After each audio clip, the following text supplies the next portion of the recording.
Cramped and Bloating in Las Vegas by R.H. Hendry. Copyright 2017. Narrated by R.H. Hendry. Copyright 2020. Chapter 5. From Hell's Heart I Stabbed Thee. There's almost no way to know when that moment happens, the moment that changes everything. You never see it coming. That's a well-known fact, but only slightly less known is that most of the time, even when it's happening, you don't see it.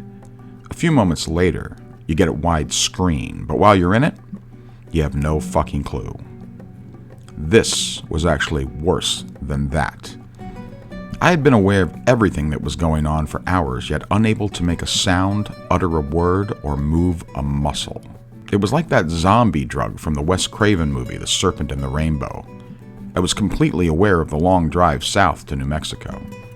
I took in all the horror as Ernesto and the thing fumbled in the front seat, naked and mad, like two clammy white takeout bags filled with jello and bones. The sick sounds and grunts that slipped from them in the throes of the type of drug-driven lust that passes for lovemaking. He slapping her ass, she crawling on the seat covers, howling into the dark desert night, spitting and grinding her teeth while every fourth or fifth thrust from Ernesto shooting me a look with those lifeless black eyes. At the time I felt so many things, shock, horror, sickness, but the overwhelming thought was, this would put me off sex forever. In fact, I stood a fair chance of never even masturbating again. A person should not have to see such things. It's like being in a POW camp or some victim of a Hannibal Lecter novel. This was the sort of shit that would be hard to forgive. Later, as they basked in the afterglow and hit the road again, I was still trapped inside my head. Hours went by, as the car turned from one small road to another smaller road, then to dirt roads, and at last to no road at all. The car heaved up and down as it made its way still further south, its headlights scanning up into the dark night, and then racing down to the next dirt hill and dead tree.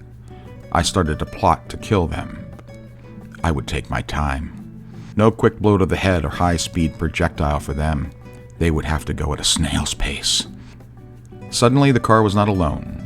People and children carrying boxes and bags were starting to appear in the darkness in front of us, like poorly dressed zombies coming out of the dark and dust. They moved only slightly to one side of the car or the other to avoid us. Then came the bikes and cars, all heading towards where we had come from. I knew now that Mexico was getting closer. Some of the people, clearly happy to have escaped, seemed confused by three white people in a brand new hybrid car out here in the night, seemingly heading to break into the hell they had long wanted to be free from. It was a completely sane, unspoken question as they disappeared behind us, and our car dipped into the dry riverbed of the Rio Grande. A few hot moments later, we were in hell. As the dirt road turned to road again, lights started to flicker in the distance, a sight that would normally put a traveler's heart at ease. I started to feel my fingers, and just before we arrived at Rancho del Puco, my voice came back. You fucking fuckers, was all I could muster. Ernesto looked shocked. Christ, man, I thought you were dead. He laughed as he pulled his wife closer. She turned her head to me. Her lipstick covered most of her face, her eyeliner running down both cheeks, and the largest hickey I had ever seen on a living person bulging from her neck. The deep blue and black hues mixed with red and swollen skin. It seemed to throb and pulsate as it hung from the tree trunk-like pedestal that supported her face. Veins could be seen in the architecture of this massive hematoma that Ernesto had placed on her. How he could produce the suction needed to deliver such a wound was a testament to the insane, retard-like strength that full-blown roids and growth hormones can bring on a middle-aged man in poor shape. Yeah, she said, you look like shit. They both chuckled again. Ernesto had pulled the car into the long driveway that winded back and forth towards a large house that seemed as though it would be more at home in the Hollywood Hills than just south of the border. The house was 3 stories tall and massively wide, lit up like a Christmas tree. As we came to a stop, Ernesto turned to me. This is where I grew up, he said with some form of pride. It was only then that I remembered the strange vision I had before the ride took me out. Was there someone else with us? A person in a gold robe? I asked, not really expecting a reply.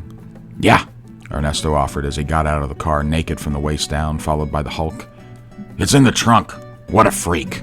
To say that he had gone too far was an understatement. Not only had he drugged the fuck out of me and taken me to the one place on earth that I might die from a bug bite or a cube of ice, but he had locked that poor light-working soul that Bruno had told me to take care of in the trunk of the car. I wanted to kill him, but I could still not move from the neck down. "You let her out of that trunk right now, you fucker," I screamed. "If Bruno finds out what you did, he will literally fuck us to death with each other's arms." "Shut up," the Hulk said to me as she staggered following Ernesto. "I saw you watching us fuck, you pervert." She started to laugh, an insane, high-pitched screech that cut through the night air. Ernesto swung his arm backwards towards the car and hit the trunk release as they both disappeared into the huge gate-like doors of the estate. A second later, the lights went out on the exterior of the house, leaving me in the dark. I pushed as hard as I could to try and move, but I was still dead from the neck down, paralyzed and left outside like a house cat to fend for himself in the harsh elements. Behind and above me was the soft glow from the slightly open trunk lid. I yelled towards it. "Are you okay? Can you hear me?" And then at last, before I passed out again, "I'm sorry. I'm so very sorry." That ended distance as I was falling down a deep, dark black hole. I could barely hear a small voice saying, "The universe will forgive you." And I held on to that.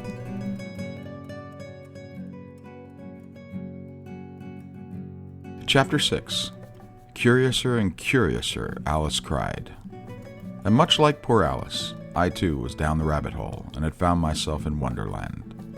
The only difference was that my Mad Hatter and Queen were a couple of creatures from Stan Winston's Creature Shop, made for an insane film by David Lynch and Charles Manson. I woke up covered in sweat, spooning with the Reverend in the back seat.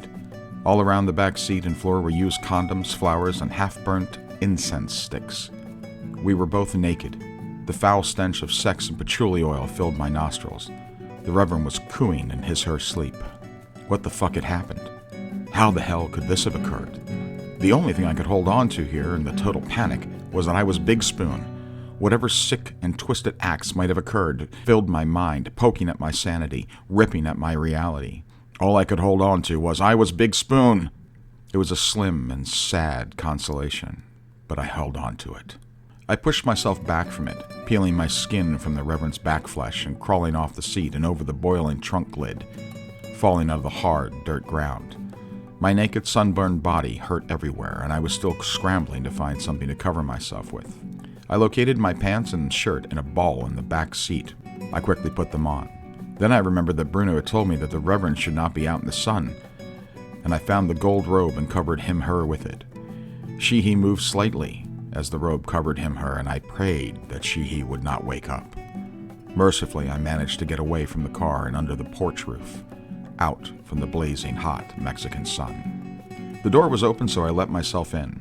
I had to let go of the urge to kill Ernesto for the moment. I was in need of a great many things. Food, non-drugged water, a shower, and lastly, therapy. Hours and hours of it, but it would have to wait. The foyer was massive and it opened to the back of the house. I found a kitchen off to the right of the back French doors, and inside the fridge I claimed 5 bottles of water that were still factory sealed. I killed them, and it took no time to find the cabinet of supplements. A few thousand micrograms of B12 and 4 emergency packets later, I was feeling closer to myself.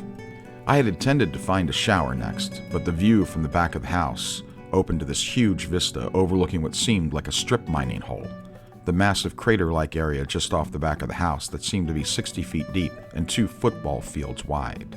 The brown dirt gave way to pure red clay just a few feet below the surface, and at the bottom, I could see people with shovels and buckets. And on the far side of this insane picture was an elaborate system of ropes and pulleys next to what appeared to be a small, working construction elevator.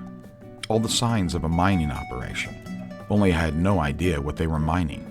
Off to one side of the pit was a large pool and cabana area, and under a tiki hut I found Ernesto and the wife sunbathing nude. Like beached albino bubblehead dolphins, both of them were covered in pure zinc paste and drinking frozen drinks while a group of musicians played mariachi-style music. I was frozen there, unable or unwilling to believe this was real. From behind me I heard a voice, singing. The tune was familiar. It was the tune from that Warner Brothers Frog cartoon, Hello, my baby, hello, my darling, hello, my ragtime gal. But the words had been changed. Hello, my lover, hello, my lover, hello, my ragtop pal. It was the Reverend, and the song was about me. I cringed inside and hoped that it was just a latent hallucination from the massive drugging that Ernesto had given me. I had no such luck. I turned to see the Reverend half naked, burned to a crisp and spinning like a dervish, bellowing out these impromptu lyrics and heading my way with open arms. I ran for the opening and towards the cabana. The singing had drawn the attention of the happy couple, and I needed to talk to them anyhow. The sun hit me like opening a giant oven, and I instantly thought I was going to pass out. I made it to the cover of the tiki hut. Ernesto smiled a sick grin. "Looks like you've made a friend," he laughed. The She-Hulk joined in. "Dude, we could hear the two of you out there in the driveway last night. All kinds of sick shit were going on." He finished as the Reverend joined our little party. "Why do you run, Kent? Why do you run from your feelings?" the Reverend asked in a playful voice. No, I just needed to talk to Ernesto here for a moment in private. Could you just give us a minute, please? Please, thank you." The Reverend seemed to understand.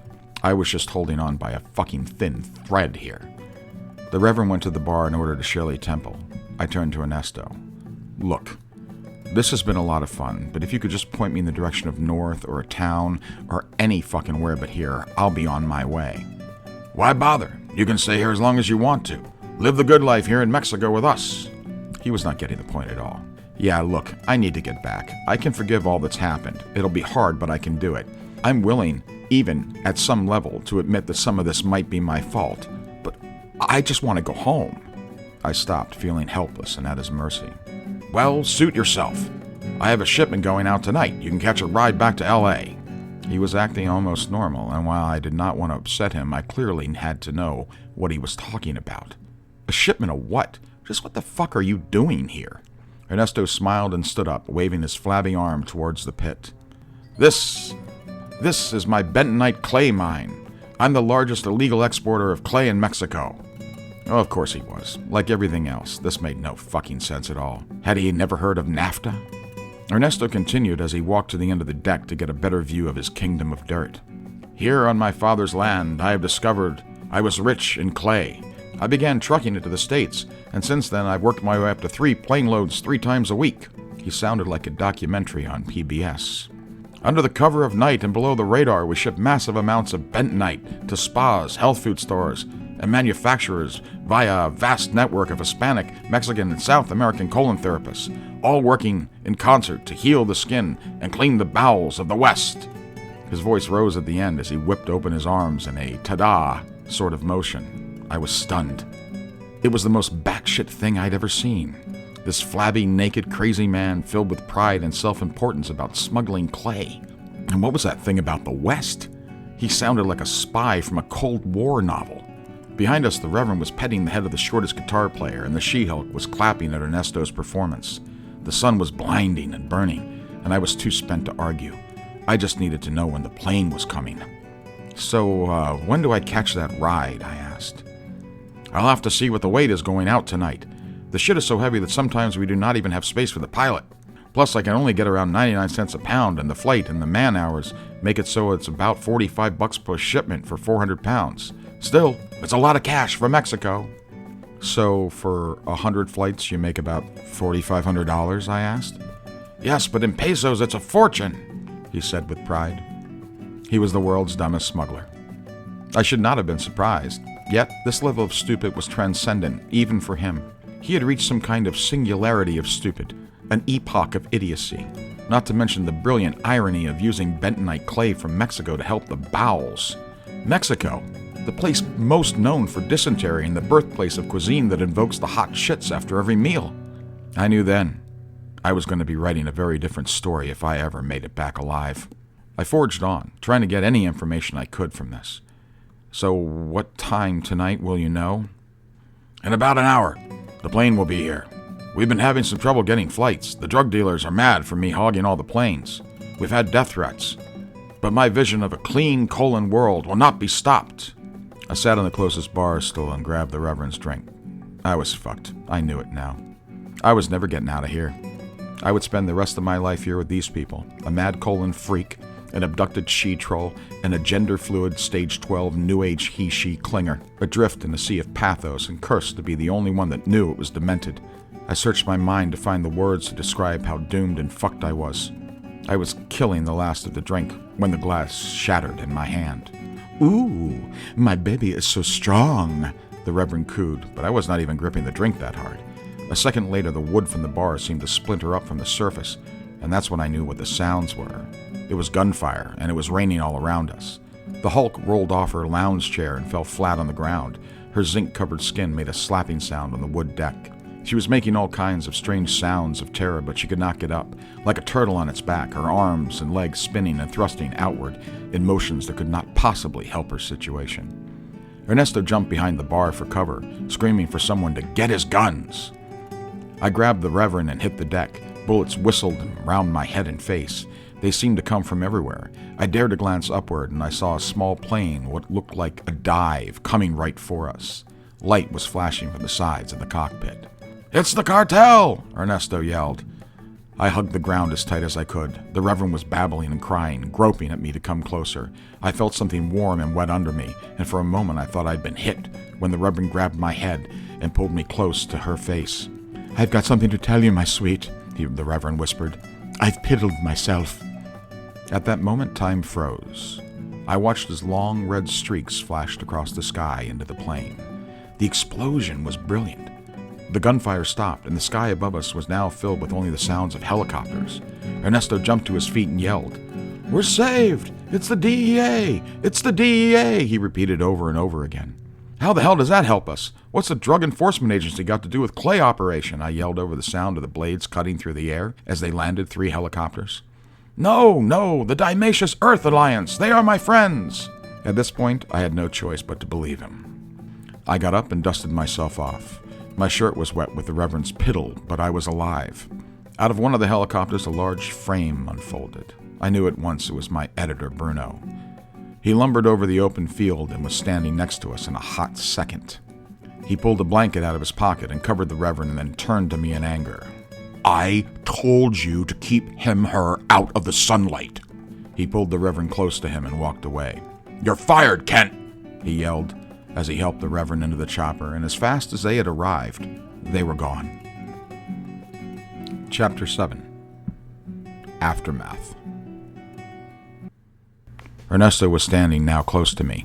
"Wow, that was something, huh?" he offered. I was speechless. I just started for what was left of the house, followed by the She-Hulk. Ernesto was saying something to me, but I was incapable of hearing him. A moment later, we were at the car, and the She-Hulk had found the keys. I started it and floored it. Using the sun, I found north, and in a few hours, it was dark. Then I just followed the same parade of people we had seen the night before, only now I was flowing with them, in the direction of sanity. We rode in silence. She said nothing. I said nothing. Like 2 wounded refugees suffering from shock. She did not ask where I was heading, and in truth, I did not even know. The car had taken over, and it seemed to be just as happy that we were far from Ernesto's house of horrors as we were. By dawn, we were north of the border. Sometime after that, I looped west around Phoenix and found 93 North, and later that night, I could see the lights of Las Vegas again. About an hour outside of Vegas, she finally broke the silence. "I shit myself," was all she said. "I know," was all I replied. I brought the car to a stop 3 blocks from the MGM Grand for reasons I did not have to explain. She got out, looked at me with the face of a broken woman, and then she just walked away, naked, covered in zinc cream and shit. There was nothing either of us could say that would have made one fucking bit of difference. Whatever story she would eventually tell, no one would believe it. It would be just another story from Vegas. One that should stay in Vegas. Chapter 8. The Harbor Lights. All the windows here in the Queen Mary Hotel in Long Beach have a great view. I even have a balcony. Over the last 10 days, I've been held up here while writing this story. A very different story than I had ever intended to write. The maids are all well trained now to only drop off towels in the hall and a case of water each day. I know they speak to themselves in hushed tones about what I could be doing in here, and other hotel guests have complained about the banging on the typewriter into the wee hours of the morning. Soon my funds will run out. Soon the hotel will be forced to ask me to leave. Late at night I walk the halls of this ghost ship. What I'm looking for, or what's looking for me, I've yet to figure out. Nightly I make my way to the dock, and I meet an Uber driver around 11 p.m. after she picks my supplies up from the Whole Foods here in Long Beach. Then I quickly scamper back with my goods to my room and lock the door tightly. When will I be done with this tale? When will this tale be done with me?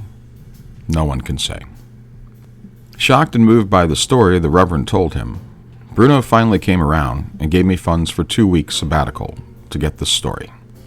Any story, in his words, about what happened out there in the desert. I have yet to decide exactly what that story will be. Tonight, I wandered down to the main deck of shops at 4 a.m., and as I was wandering, I saw a spa entrance, and in the window was a list of services that included a bentonite treatment using imported clay from Mexico. I stood there, frozen in fear. Then, just off the main deck area, echoing down the halls and bouncing off the atrium, I thought I heard the sound of an O2 tank clanking on the floor, and the slightest smell of brute aftershave. I have no idea where Ernesto is, but perhaps he's coming for me. Perhaps he's already here. A few brief moments later, I scampered back to the room, slammed the door tightly, and the words formed quicker in my head than I could type. We were somewhere around Barstow, at the desert's edge. To be continued. This has been Cramped and Bloating in Las Vegas. Copyright Richard Hendry, 2025.